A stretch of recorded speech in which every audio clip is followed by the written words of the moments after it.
ایک بزرگ تھے تو وہ کنویں پہ پانی بھرنے گئے تو ایک خاتون بھی مٹکے میں پانی بھر کے جانے لگی تو تھوڑا کیچڑ تھا، وہل تھا، تو ان کی نظر پڑی تو انہوں نے کہا کہ ذرا دھیان سے پاؤں نہ پھسل جائے. تو اس خاتون نے گھڑا رکھ دیا اور اس عالم سے مخاطب ہو کے کہنے لگی کہ میں اگر پھسل جاؤں گی تو کیا ہوگا؟ گھڑا ٹوٹ جائے گا، 2 آنے کا بازار سے اور لے آؤں گی، لیکن حضرت اگر آپ پھسل گئے تو کچھ نہیں بچے گا.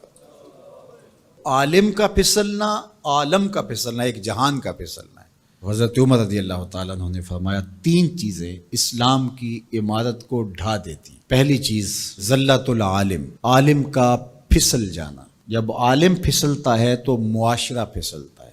عبداللہ بن معتز نے کہا کہ عالم کے پھسلنے کی مثال کشتی کے اندر ٹوٹ پیدا ہو جانا، انکسار پیدا ہو جانا، سوراخ ہو جانا ہے.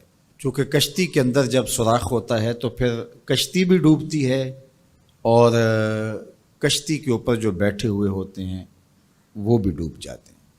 تو عالم جب خراب ہوتا ہے تو وہ خود بھی برباد ہوتا ہے اور اس کے ساتھ جڑے ہوئے سینکڑوں ہیں، ہزاروں ہیں یا لاکھوں ہیں، وہ بھی برباد ہو جاتے ہیں. دوسری چیز وجدال المنافق بالکتاب، اور منافق شخص کا کتاب اللہ کو لے کے جھگڑے شروع کر دینا.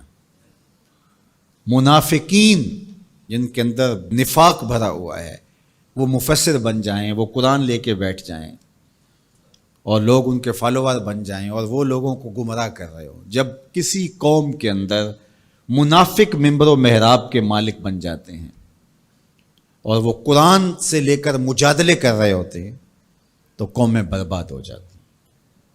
اور آج آپ دیکھ لیں، آج سوشل میڈیا کے اوپر ایسے ایسے مکروہ لوگ بیٹھے ہوئے ہیں جو قوموں کے اندر بگاڑ اور تفریق کی بدکاری میں کوئی کسر نہیں چھوڑ رہے اور قومیں برباد ہو رہی ہیں.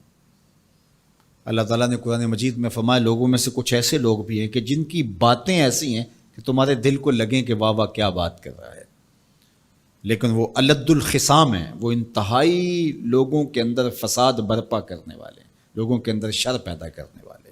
فرمایا تم ایسے لوگ دیکھو گے قرب قیامت میں کہ وہ پچھلے گزرے ہوئے لوگوں پر لعنت کریں گے.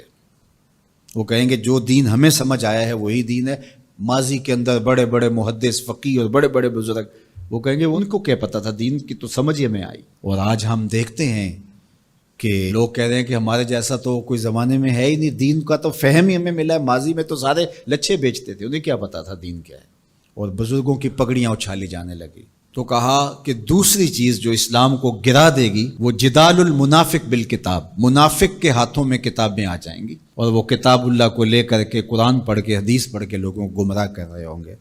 تیسری چیز وہ حکم الائمۃ المدلین، ان لوگوں کے ہاتھ کے اندر اقتدار آ جائے گا، ان لوگوں کے ہاتھ کے اندر قوت نافذہ آ جائے گی جو خود بھی گمراہ ہوں گے اور لوگوں کو بھی گمراہ کریں گے. جب یہ 3 چیزیں ہو جائیں، حضرت عمر نے فرمایا تو اسلام کی عمارت ڈھا دی جائے گی. جب فتوے حکمرانوں کی مرضی کے مطابق دیے جائیں گے اور وہ اپنی خواہش کے مطابق فتوے کا معیار طے کریں گے تو پھر نتیجہ وہی ہوگا جو اس وقت پوری دنیا کے اوپر مسلمانوں کا ہو گیا. اور آج اسلام دنیا کے اوپر غریب الوطن ہے. ایسا غریب الوطن کوئی نہیں ہے جیسا غریب الوطن اسلام ہے. 56-57 اسلامی ملکوں کے اندر بھی اسلام کو کہیں جائے پناہ نہیں مل رہی. اج دین نبی دا وانگ یتیمہ کر کر تکے کھاوے، کتھوں لباں عمر بہادر جڑا روندے نوں گل لاوے.